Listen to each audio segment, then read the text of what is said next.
말을 많이 할수록 외로워집니다. 자랑을 많이 할수록 무시당합니다. 솔직할수록 이용당합니다. 이게 세상입니다. 우리가 젊었을 때 배운 것과 정반대입니다. 적극적으로 말하라고 배웠지만 이제는 침묵이 힘입니다. 솔직하게 살라고 배웠지만 이제는 감추는 게 지혜입니다. 오늘은 평생 쌓아온 명예를 지키기 위해 반드시 비밀로 해야 할 6가지를 말씀드리겠습니다. 이 영상이 도움이 되신다면 구독과 좋아요 부탁드립니다. 여러분의 소중한 경험도 댓글로 나눠주시면 함께 배울 수 있을 것 같습니다. 자, 그럼 시작하겠습니다. 제가 환갑을 넘기고 가장 크게 느낀 것이 하나 있습니다. 젊을 때는 말을 많이 해야 인정받는다고 생각했습니다. 적극적으로 의견을 내고 열정적으로 표현하는 것이 능력이라고 믿었습니다. 그런데 이제 와서 돌아보니 그게 아니더군요. 말을 많이 한다고 존경받는 게 아니었습니다. 오히려 말을 아끼고 신중하게 하는 사람이 더 큰 신뢰를 얻더군요. 세상은 우리가 생각하는 것보다 훨씬 냉정합니다. 우리가 속마음을 털어놓으면 위로해 줄 거라고 기대하지만 실제로는 그렇지 않습니다.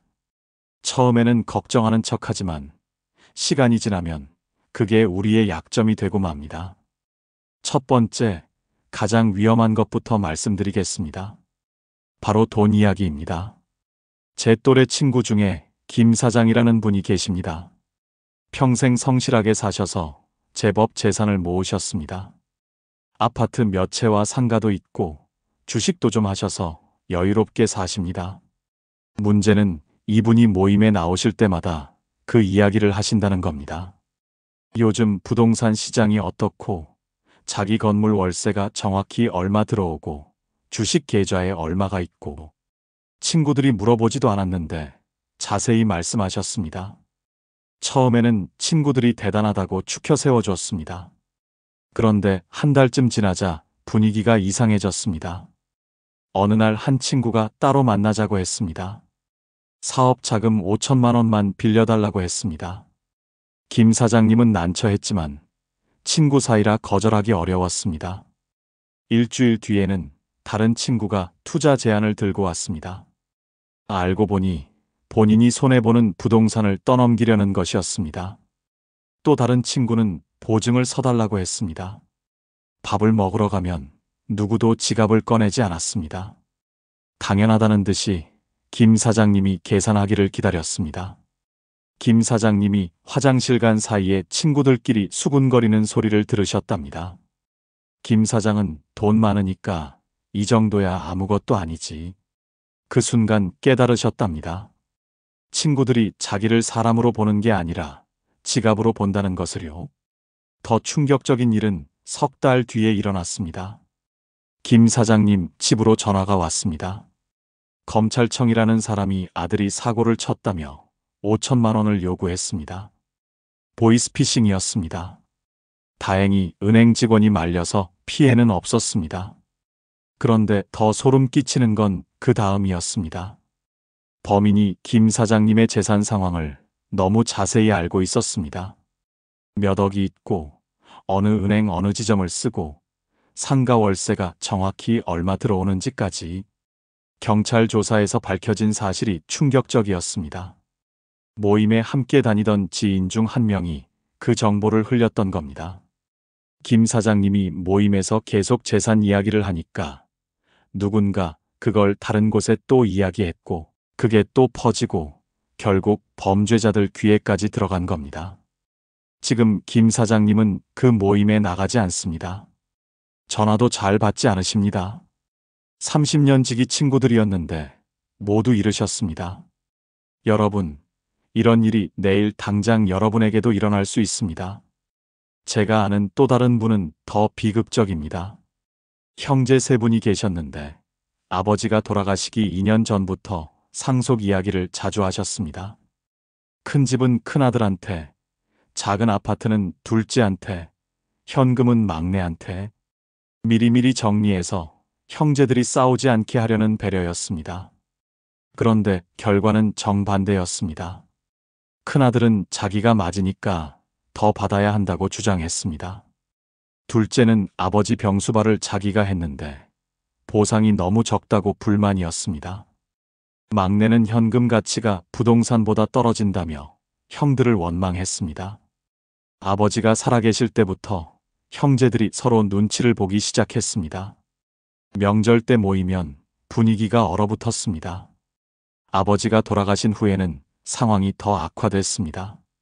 장례식장에서 상속 문제로 큰 소리가 오갔습니다.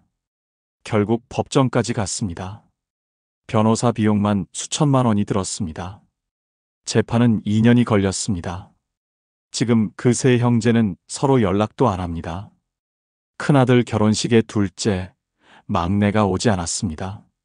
조카들끼리도 남남이 됐습니다.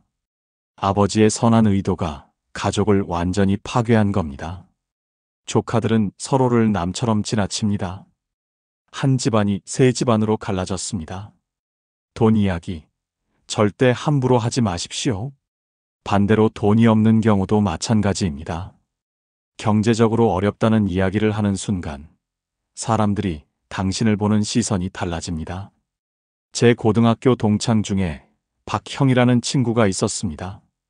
사업이 잘 안 돼서 경제적으로 어려워졌는데 동창회에서 솔직하게 말했습니다. 요즘 사업이 어렵다. 빚도 좀 있다. 생활이 빠듯하다고요. 처음에는 친구들이 걱정해 주는 것 같았습니다. 힘내라. 잘 될 거야. 우리가 도와줄 수 있는 게 있으면 말해. 그런데 다음 모임 때 박형한테는 연락이 없었습니다. 그 다음 모임도 마찬가지였습니다. 나중에 우연히 만난 친구한테 물었답니다. 왜 연락을 안 하냐고요? 그 친구가 난처한 표정으로 말했답니다. 솔직히 말하면 박형이 부담스럽다고요. 혹시 돈 빌려달라고 할까봐, 모임비 내기 힘들까봐, 그래서 그냥 빼기로 했다고요. 박형은 그 말을 듣고 한동안 말을 못했답니다. 30년을 함께 한 친구들이었습니다. 고등학교 때부터 대학, 군대, 결혼, 육아까지 함께 해온 사이였습니다. 하지만 돈 이야기 한 번에 모든 게 끝났습니다. 지금 박형은 동창회 단톡방도 나왔습니다. 30년 우정이 돈 이야기 한 번에 끝났습니다. 두 번째, 더 조심해야 할 것이 있습니다. 타인에 대한 험담입니다. 나이가 들면 세상이 더 또렷하게 보입니다. 젊은 사람들의 실수가 눈에 들어오고 이웃들의 잘못된 행동이 거슬립니다. 이런 것들을 지적하고 싶고 비판하고 싶은 마음이 굴뚝 같습니다. 하지만 참아야 합니다. 다른 사람을 비판하고 험담하는 것은 결국 자신에게 돌아옵니다. 저희 동네 경로당에서 실제로 일어난 일입니다. 정치 이야기 때문에 두 분이 주먹다짐까지 하셨습니다. 한 분은 70대 초반, 다른 분은 70대 후반이셨습니다. 40년 넘게 같은 동네에 사신 분들이었습니다. 그날도 평범하게 경로당에서 담소를 나누고 계셨습니다. 그런데 누군가 정치 이야기를 꺼냈습니다. 한 분은 현 정부를 지지하셨고 다른 분은 야당을 지지하셨습니다. 처음에는 그냥 의견 교환 수준이었습니다. 그런데 점점 목소리가 커졌습니다. 당신이 뭘 안다고 그런 소리를 하냐? 당신이야말로 현실을 모르는 거 아니냐? 욕설이 오갔습니다. 한 분이 상대방을 빨갱이라고 불렀습니다. 다른 분이 수국골통이라고 맞받았습니다. 순식간에 주먹다짐이 벌어졌습니다. 주변 사람들이 말리느라 난리가 났습니다. 한 분은 안경이 깨졌고 다른 분은 입술이 찢어졌습니다. 결국 경찰까지 출동했습니다. 그 일이 있고 나서 두 분은 경로당에서 마주쳐도 고개도 돌립니다. 인사도 하지 않습니다. 40년 이웃이 남남이 됐습니다. 두 분 다 지금 후회하고 계십니다. 하지만 이미 엎질러진 물입니다. 잠깐 여기서 멈추고 생각해 보십시오. 여러분도 혹시 정치 이야기, 종교 이야기로 누군가와 언성을 높인 적 없으신가요? 며느리나 사위에 대한 불만도 절대 밖에 내지 마십시오. 저희 아파트 5층에 사시는 최 여사님 이야기입니다. 며느리가 살림을 못한다고 여기저기 이야기하셨습니다.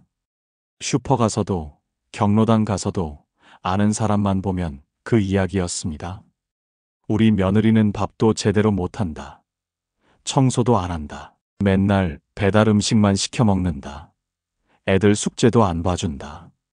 동네 사람들은 처음에는 맞장구를 쳐줬습니다. 요즘 며느리들이 다 그렇죠 뭐.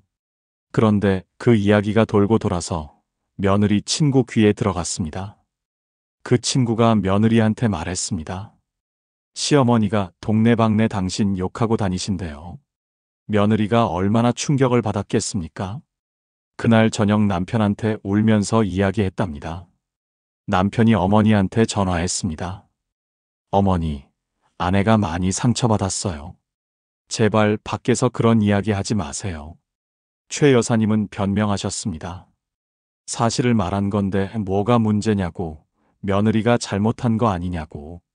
하지만 결과는 냉혹했습니다. 그 뒤로 며느리는 시댁에 거의 오지 않습니다. 명절에도 인사만 하고 30분 만에 갑니다. 손주도 못 봅니다. 최 여사님이 손주 보고 싶다고 하면 며느리가 딱 잘라 말합니다. 어차피 저희 교육 방식이 마음에 안 드시잖아요. 그냥 안 보시는 게 낫겠어요. 지금 최 여사님은 우울증 약을 드십니다. 손주 사진을 보며 매일 울고 계십니다. 손주 목소리가 듣고 싶어서 며느리한테 전화했지만 며느리는 전화를 받지 않습니다. 이게 험담의 끝입니다. 세 번째입니다. 자기 자랑, 특히 과거 자랑을 조심하십시오. 제가 젊었을 때는요, 내가 예전에 이런 일을 했는데요. 이런 식으로 시작하는 말을 조심하십시오. 과거의 영광을 자주 꺼내는 것은 지금 할 이야기가 없다는 것을 드러내는 겁니다. 제 친구 중에 전무님이라고 부르는 분이 계십니다. 젊었을 때 꽤 큰 회사에서 전무까지 하셨습니다. 그런데 퇴직하신 지 벌써 12년이 넘었는데도 모임에 나오시면 아직도 그때 이야기를 하십니다. 내가 전무 시절에는 말이야. 우리 회사에서는 이렇게 했는데 요즘 회사들은 왜 이 모양인지 모르겠어. 처음 몇 번은 그래도 들어줍니다. 그런데 같은 이야기를 몇 년째 듣다 보니 지겹습니다. 젊은 사람들은 아예 그분 이야기를 듣지 않습니다. 전무님이 말씀을 시작하면 핸드폰을 봅니다. 또 꼰대 이야기 시작이네 하면서 서로 눈빛을 교환합니다. 더 안타까운 건 전무님 본인은 모르신다는 겁니다. 자기가 경험을 나누고 있다고, 후배들을 가르치고 있다고 생각하십니다. 하지만 젊은 사람들 눈에는 그냥 늙은이의 헛소리일 뿐입니다. 자식 자랑은 더욱 조심해야 합니다. 제 지인 중에 이런 경우가 있었습니다. 한 분은 아들이 판사가 됐고 다른 한 분은 아들이 36인데 아직도 취업을 못하고 있었습니다. 판사 아버지가 모임 때마다 아들 이야기를 했습니다. 우리 아들이 이번에 승진했다. 중요한 사건을 맡았다. TV에도 나왔다. 책도 냈다. 끊임없이 자랑을 하셨습니다. 취업 못한 아들을 둔 아버지는 그 자리에 앉아서 그 이야기를 들어야 했습니다. 얼마나 마음이 아팠겠습니까? 집에 가는 길에 아내한테 말했답니다. 다음부터 저 모임 안 나가겠다고요. 저 친구 얼굴 보기 싫다고요. 아내가 물었답니다. 친구가 뭘 잘못했냐고요. 그분이 대답했답니다. 잘못한 게 없다. 하지만 자꾸 아들 자랑을 들으니까 우리 아들이 초라해 보인다. 나 자신이 초라해진다. 더 이상 못 듣겠다. 그 뒤로 두 사람의 40년 우정은 끝났습니다. 판사 아버지는 지금도 이유를 모릅니다. 그 친구가 왜 연락을 안 받는지, 왜 모임에 안 나오는지, 자기가 자랑을 너무 많이 해서 친구에게 상처를 줬다는 걸 모릅니다. 40년 우정이 자랑 때문에 끝났습니다. 여러분, 혹시 요즘 자식 자랑 많이 하고 계시진 않으신가요? 네 번째, 이것도 정말 중요합니다. 자신의 약점입니다. 나이가 들면 몸 여기저기가 아픕니다. 무릎이 아프고 허리가 굽고 소화가 안 되고 잠이 안 옵니다. 이런 이야기를 사람들과 나누고 싶은 마음이 굴뚝 같습니다. 하지만 조심해야 합니다. 건강 이야기를 너무 자주, 너무 자세히 하면 사람들이 지겨워합니다. 저희 아파트 경로당에 조 씨라는 분이 계십니다. 나오시기만 하면 건강 이야기를 하십니다. 어제 병원에 갔는데 의사가 뭐라더라. 약을 바꿨는데 효과가 없더라. 무릎이 너무 아파서 계단도 못 오르겠더라. 매일 같은 이야기입니다. 처음에는 다들 걱정해드렸습니다. 괜찮으시냐고, 병원은 잘 다니시냐고, 좋은 병원 아시냐고 물어봤습니다. 그런데 석 달째 같은 이야기를 들으니 지쳐버렸습니다. 이제는 조 씨가 경로당 문을 여는 소리만 들려도 사람들이 자리에서 일어납니다. 화장실 간다고, 집에 일이 있다고, 전화 왔다고 핑계를 대고 나갑니다. 더 큰 문제는 조 씨가 약한 사람으로 완전히 낙인 찍혔다는 겁니다. 경로당에서 온천 여행을 계획했는데 조 씨한테는 연락도 안 했습니다. 어차피 못 가실 거라고 건강이 안 좋으시니까 빼고 가자고 했답니다. 조 씨가 나중에 그 사실을 알고 얼마나 서러웠겠습니까? 본의 아니게 소외된 겁니다. 건강 문제만이 아닙니다. 정신 건강 문제는 더욱 조심해야 합니다. 제 아는 분 중에 우울증을 앓으신 분이 계셨습니다. 70 넘어서 갑자기 무기력해지고 잠도 안 오고 식욕도 없고 아무것도 하기 싫어지셨답니다. 병원에 가보니 우울증 진단을 받으셨습니다. 의사가 약을 처방해주고 상담도 권유했습니다. 이분이 평소 친하게 지내던 친구 3명한테 그 이야기를 하셨습니다. 요즘 우울증 진단을 받았다. 약을 먹고 있다. 상담도 받고 있다고 솔직하게 말씀하셨습니다. 친구들은 처음에는 위로해 줬습니다. 요즘 다들 그렇다. 나도 가끔 그렇다. 금방 나아질 거다. 그런데 2주쯤 지나니까 분위기가 달라졌습니다. 친구들이 전화를 잘 안 받았습니다. 문자를 보내도 답이 늦었습니다. 한 달 뒤에 우연히 한 친구를 만났습니다. 왜 연락을 안 하냐고 물었습니다. 그 친구가 난처한 표정으로 말했답니다. 솔직히 말하면 무슨 말을 해야 할지 모르겠다고요. 우울증 환자한테 잘못 말하면 더 안 좋아질 것 같고, 그래서 조심스럽다고요. 그리고 솔직히 좀 부담스럽다고요. 그 말을 듣는 순간 그분은 더 우울해지셨답니다. 우울증 환자라는 딱지가 붙은 겁니다. 이제 사람들이 자기를 정상적인 사람으로 대하지 않습니다. 조심스럽게 대하거나 아니면 아예 피합니다. 지금 그분은 그때 친구들한테 말하지 말 걸 후회하고 계십니다.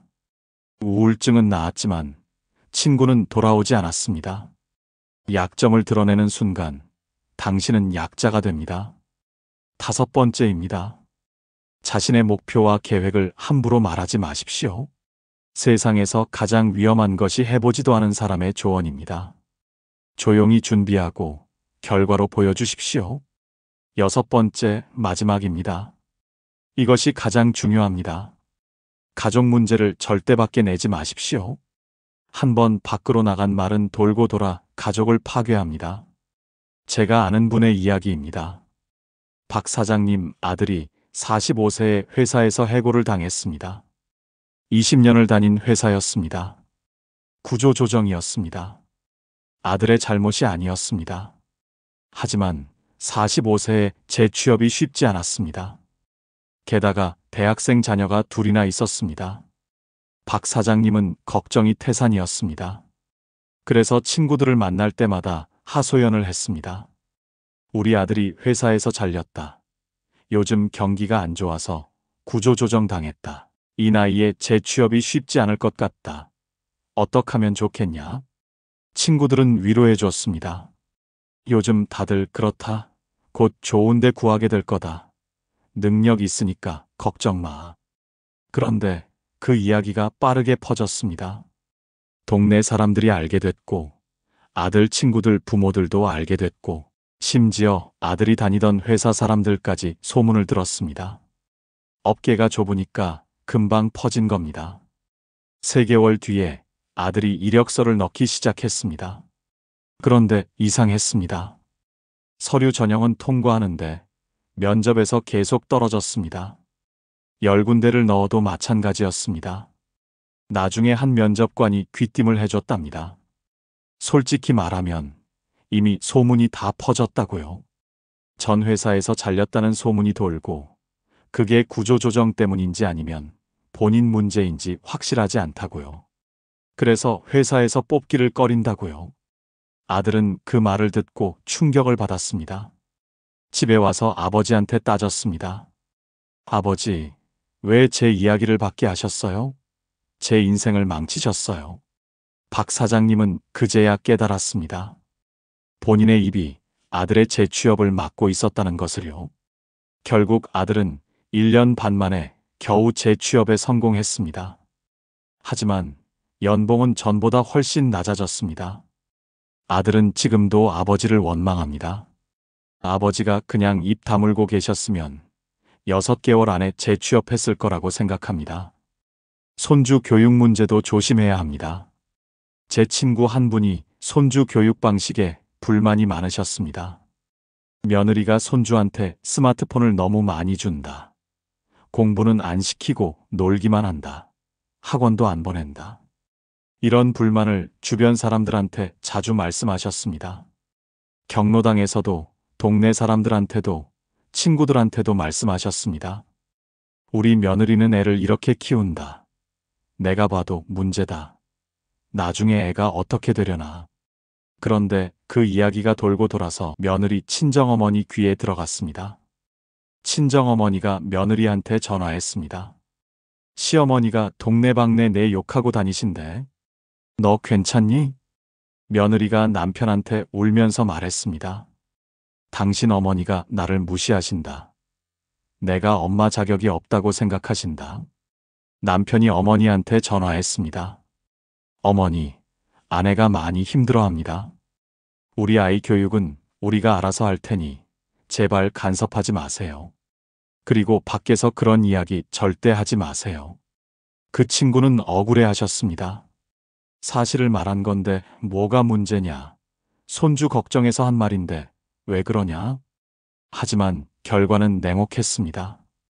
그 뒤로 며느리는 시댁에 거의 오지 않습니다.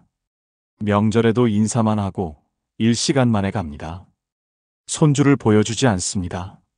할머니가 손주 보고 싶다고 하면 며느리가 차갑게 말합니다. 어차피 저희 교육 방식이 마음에 안 드시잖아요. 그냥 안 만나시는 게 서로 편할 것 같아요. 지금 그분은 손주를 1년에 2~3번밖에 못 봅니다.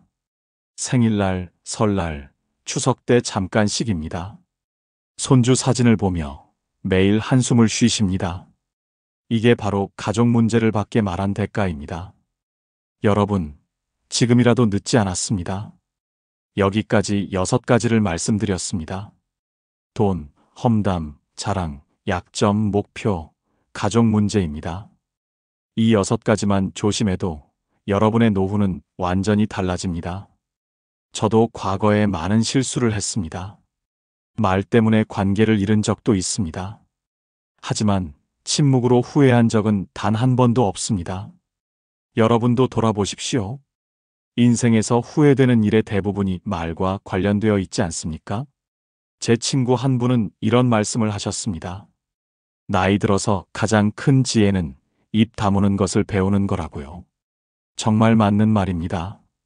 젊을 때는 말을 잘하는 게 능력이었습니다. 하지만 나이 들어서는 말을 안 하는 게 지혜입니다. 이제부터라도 늦지 않았습니다. 오늘부터 실천해 보십시오. 말하고 싶은 충동이 들 때 잠시 멈추십시오. 이 말을 정말 해야 하는가 하고 나면 어떤 결과가 올까 한 번 더 생각해 보십시오. 대부분의 경우 침묵이 답이라는 것을 알게 될 겁니다. 침묵을 지킨다고 해서 외로워지는 것은 아닙니다. 오히려 진짜 친구들이 누구인지 알게 됩니다. 당신의 침묵을 존중해주는 사람, 당신이 말하지 않아도 이해해주는 사람, 그런 사람들이 진짜 친구입니다.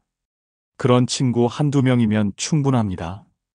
많은 사람들과 얕은 관계를 맺는 것보다 소수와 깊은 관계를 맺는 것이 낫습니다. 나이가 들수록 관계의 질이 중요합니다. 숫자가 아니라 깊이입니다. 저는 이제 63입니다. 앞으로 남은 시간이 지나온 시간보다 적다는 것을 압니다. 그래서 더욱 조심스러워집니다. 평생 쌓아온 것들을 한순간에 무너뜨리고 싶지 않습니다. 말 한마디 잘못해서 관계를 잃고 싶지 않습니다. 이제 우리에게 필요한 것은 새로운 관계를 만드는 것이 아니라 지금 있는 관계를 지키는 것입니다. 더 많이 말하는 것이 아니라 더 신중하게 말하는 것입니다. 더 많이 드러내는 것이 아니라 더 지혜롭게 감추는 것입니다. 제 아내가 요즘 이런 말을 합니다. 당신, 요즘 말이 줄었어요. 예전에는 이것저것 참견도 많이 하고 의견도 많이 냈는데 요즘은 조용해요. 처음에는 어디 아픈가 걱정했는데 지금은 오히려 좋다고 하더군요. 편하다고요. 말이 줄어도 전달되는 건 더 많아진 것 같다고요. 그 말을 듣고 제가 제대로 가고 있다는 확신이 들었습니다. 여러분도 함께 해주시기 바랍니다. 우리 모두 지혜로운 어른으로 나이 들어갑시다. 말이 아니라 품격으로, 드러냄이 아니라 깊이로, 자랑이 아니라 겸손으로 기억되는 사람이 됩시다. 자식들이 우리를 기억할 때 저런 어른이 되고 싶다고 생각하게 만드는 것입니다. 손주들이 커서 우리를 생각할 때 참 품이 있으셨다고 기억하게 하는 것입니다. 그런 유산은 재산으로 남기는 게 아닙니다. 우리의 말과 행동으로 남기는 겁니다. 마지막으로 한 가지만 더 말씀드리겠습니다. 저는 요즘 산책을 자주 합니다. 혼자 동네를 걸으며 생각에 잠깁니다. 예전에는 친구들을 자주 만나고 모임에도 열심히 나갔습니다. 하루에도 몇 통씩 전화통화를 했습니다. 지금은 조용히 지냅니다. 외롭지 않냐고요? 전혀 그렇지 않습니다. 오히려 마음이 더 편안합니다. 불필요한 말을 하지 않으니 후회할 일도 없고 남의 이야기에 휘둘리지도 않습니다. 진짜 소중한 사람들과만 깊이 있게 만납니다. 일주일에 한두 번, 정말 마음 맞는 친구 한두 명과 조용히 차를 마십니다. 서로 많은 말을 하지 않아도 편안합니다. 그게 저한테는 더 행복한 삶입니다. 침묵은 약함이 아니라 강함입니다. 참는 것은 소극적인 게 아니라 적극적인 선택입니다. 조용하지만 묵직한 사람이 오래 기억됩니다. 필요할 때 한마디 하는 사람의 말이 더 큰 울림을 줍니다. 여러분도 그런 평화를 경험하시길 바랍니다. 오늘 여러분과 나눈 이 이야기가 도움이 되셨으면 좋겠습니다. 제 경험과 실수가 여러분에게는 교훈이 되었으면 합니다. 우리 모두 말을 조심하며 평안한 노후를 보냅시다. 주변 사람들과의 관계를 소중히 지키며 명예롭게 살아갑시다. 이 영상이 도움이 되셨다면 구독과 좋아요 부탁드립니다. 여러분의 경험과 생각도 댓글로 나눠주시면 함께 배울 수 있을 것 같습니다. 비슷한 경험 있으신 분들, 공감되는 부분이 있으신 분들, 다른 의견이 있으신 분들 모두 환영입니다. 저희 지혜여정 채널은 앞으로도 여러분의 삶에 작은 지혜를 드리기 위해 노력하겠습니다. 다음 영상에서 또 뵙겠습니다. 건강하시고 평안하십시오. 감사합니다.